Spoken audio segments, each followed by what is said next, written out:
matinée? Liquide. T'es toujours vivant? Tant que tu restes vivant, moi aussi. Quel dommage. Ta révolution est dans le lac. Ce n'est pas parce que tu as détruit Metal Gear que je vais arrêter de me battre. Te battre? Mais qu'est-ce que tu veux à la fin? Un monde où nous, combattants, serions honorés comme par le passé. Comme nous devrions l'être. C'était le fantasme du Big Boss. Ce fut son dernier souhait. Dans sa jeunesse, pendant la guerre froide, il fallait des hommes comme nous. On nous valorisait. On avait besoin de nous. Aujourd'hui, tout est différent. Le monde est dirigé par des menteurs, des hypocrites. La guerre a bien changé. Nous avons perdu notre rang dans un monde où nous sommes inutiles. Un monde qui nous méprise. Tu le sais aussi bien que moi. Après avoir lancé le missile et empoché notre milliard de dollars, nous sèmerons le chaos à travers ce monde affaibli. Nous rétablirons l'honneur. Les conflits créeront d'autres conflits, de nouvelles haines vont éclore, et tranquillement, nous élargirons notre zone d'influence. Mais tant que l'être humain existera, il y aura des guerres. Le tout est de trouver l'équilibre. Père savait quel était le meilleur équilibre. Et c'est la seule raison. Cela ne te suffit pas. Pour nous autres, guerriers. Ce monde-là ne m'intéresse pas. Ah, menteur! Pourquoi es-tu là? Pourquoi continuer à suivre des ordres, des supérieurs qui t'ont trahi? Pourquoi es-tu venu? Je vais te le dire, moi. Tu aimes ces tueries. Voilà pourquoi. Quoi? Dis-moi que j'ai tort.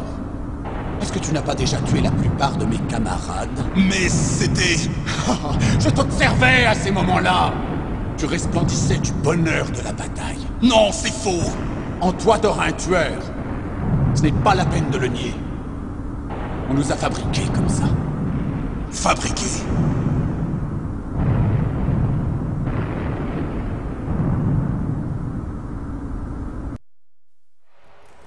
Les enfants terribles. Et c'était vrai. Tel était le nom du projet. On était dans les années 70. Leur plan était de concevoir artificiellement le soldat le plus puissant possible. Comme modèle, ils choisirent l'homme connu dans le monde entier comme le plus grand soldat vivant. Le Big Boss. Oui. Père avait été blessé au combat et déjà dans le coma quand ils l'ont récupéré. Ils nous ont créés à partir de ces cellules, par un croisement clonage type 20e siècle et méthode super bébé. Super bébé? Ils ont fertilisé un œuf sans noyau avec l'une des cellules somatiques de Père.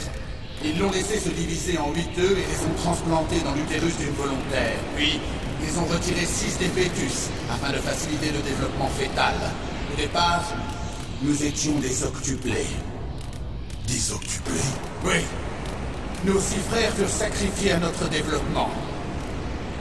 Avant même d'être nés, nous étions déjà complices de meurtre. Nous voilà donc, toi et moi, 2 fœtus à l'ADN identique. Mais ils n'en avaient pas terminé avec nous. Ils m'ont utilisé comme cobaye pour créer un phénotype au gène dominant, pour te créer. Je n'ai eu que des gènes récessifs. Tu m'as volé ma vie avant même qu'elle ne commence. Mais nous ne sommes pas ses seuls enfants. Quoi? Les soldats génomes, eux aussi sont ses enfants et possèdent son héritage génétique. Mais ils sont différents, puisque numériques. Une fois achevé le projet de génome humain, les mystères de l'humanité furent mis à nu. Les soldats génomes? Mais parfaitement. Ce sont nos frères, créés artificiellement par l'alignement de nucléotides afin d'imiter les gènes paternels. Ils sont également le produit de nombreux sacrifices. Sacrifices? Des expériences sur l'homme. Tu as entendu parler de la théorie de la symétrie? La nature a tendance à préférer la symétrie. Les espèces qui se sont éteintes ont toutes montré des signes de symétrie. Et c'est bien là le problème des soldats génomes. C'est le mien. Et c'est aussi le tien. Eh oui. Au niveau génétique, nous sommes sur le point de mourir. On ne sait pas quand et quelles maladies vont se déclarer. On a donc besoin des informations génomiques du vieux.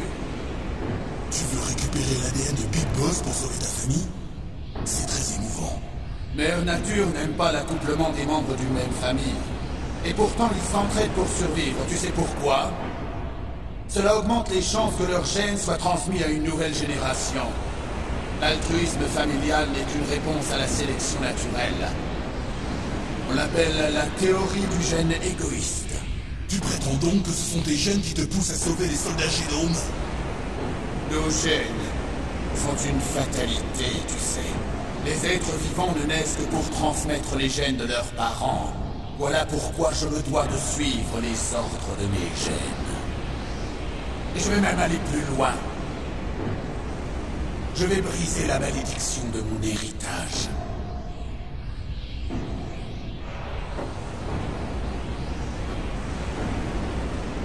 Et pour ce faire, d'abord, je dois te tuer.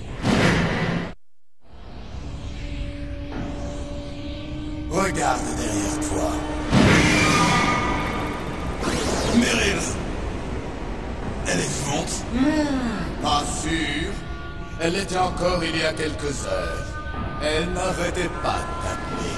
Meryl! Quelle idiote! Tombée amoureuse d'un homme qui n'a même pas de nom. J'ai un nom. Entraînons! Nous n'avons ni passé ni futur. Et même si nous en avions un, ce ne serait pas le nôtre. Nous ne sommes que les copies de notre père. Relâche Meryl! Dès que nous aurons réglé nos petites affaires, on a presque plus de temps. Tu veux parler de Foxeye? Non. Il semblerait qu'ayant appris la destruction de Metal Gear, le Pentagone aurait pris une décision. Ils n'ont même pas à prévoir les pertes éventuelles. Pour plus de détails, tu n'as qu'à demander à ton cher colonel Campbell.